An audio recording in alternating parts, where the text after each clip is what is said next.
दोस्तों नमस्कार, आप देख रहे हैं सोशल न्यूज। मैं आपके साथ मोहम्मद अकरम। चित्रा त्रिपाठी का व्हाट्सएप ज्ञान उनके ही ऊपर भारी पड़ता हुआ दिखाई दिया। दरअसल दोस्तों मैं आपको बताना चाहूंगा, डिबेट चलते हुए दिखाई दे रही थी जहां पर चित्रा त्रिपाठी ने यह इल्जाम नेहरू जी के ऊपर लगाया कि नेहरू जी ने माफीनामा लिखा हुआ है। आपको बता दूं, अशोक कुमार पांडे ये कहते हुए दिखाई दे रहे थे सावरकर ने 6 बार अंग्रेजों को माफीनामा लिखा हुआ है। ये बात पूरी दुनिया जानती है, ये बात लिखी हुई है। ऐसे में कवर करने के लिए इस बात को कांग्रेस के ऊपर सवाल उठाते हुए दिखाई दी, नेहरू जी के ऊपर सवाल उठाते हुए दिखाई दी चित्रा त्रिपाठी।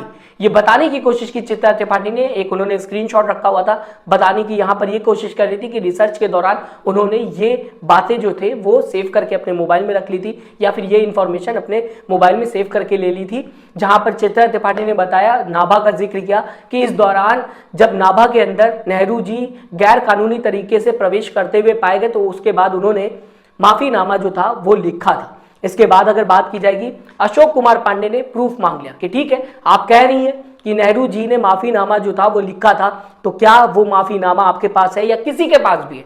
जब चित्रा त्रिपाठी ने यह कहा कि आपकी बात नहीं मानी जाएगी कि नेहरू जी की अगर बात की जाए उन्होंने माफीनामा नहीं लिखा, बीजेपी वाले नहीं मानेंगे, तो उन्होंने कहा बीजेपी वालों से कह दीजिए कि वो प्रूफ लेके आए, वो माफीनामा लेके आए जो वो कह रहे हैं कि नेहरू जी ने लिखा हुआ है। हमारे पास तो प्रूफ है, हम तो आपके सामने रख सकते हैं कि ये देखिए, सावरकर की अगर बात की जाए, इतनी बार माफीनामा जो है सावरकर ने अंग्रेजों को लिखा हुआ है।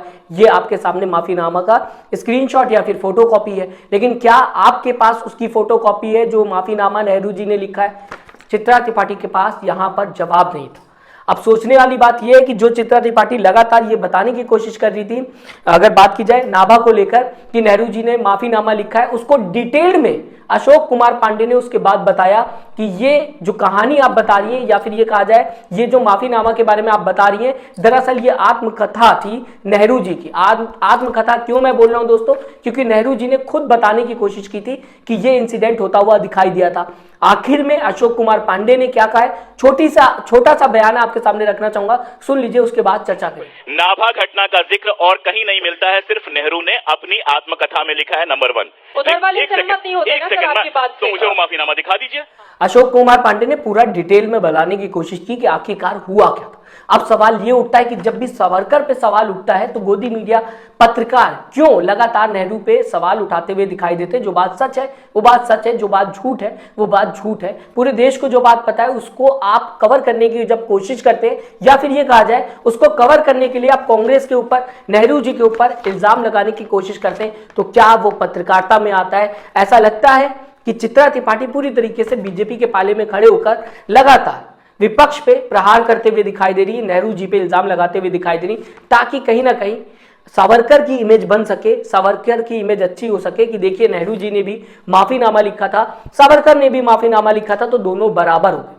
क्या बैलेंस करने की अब पत्रकारिता में कोशिश की जाएगी दोस्तों? और अगर पत्रकारिता में दोस्तों इस तरीके का काम होगा तो क्या उसे पत्रकारिता कहा जाएगा? अपना कमेंट हमें जरूर दीजिएगा, बताइएगा आपकी विचारधारा क्या है, आप पूरी खबर को किस तरीके से देखते हैं। जहां पर सावरकर के ऊपर जब इल्जाम लगता हुआ दिखाई दे रहा था तो चित्रा त्रिपाठी ने नेहरू के ऊपर भी इल्जाम लगा दिया, और आखिरकार दूध का दूध और पानी का पानी हो गया कि ये इंफॉर्मेशन जो चित्रा त्रिपाठी बताने की कोशिश कर रही है वो आखिरकार आई कहां से। डिबेट की अगर बात की जाए तो आपको दोस्तों बताना चाहूंगा, इसी डिबेट में ऐसे शब्दों का इस्तेमाल किया गया जो शायद नहीं होना चाहिए था। आपके सामने वो शब्द मैं चला नहीं सकता, इस तरीके से बात होते हुए, इस तरीके से बहस होते हुए दिखाई दी जो वहां पर गेस्ट आए हुए थे।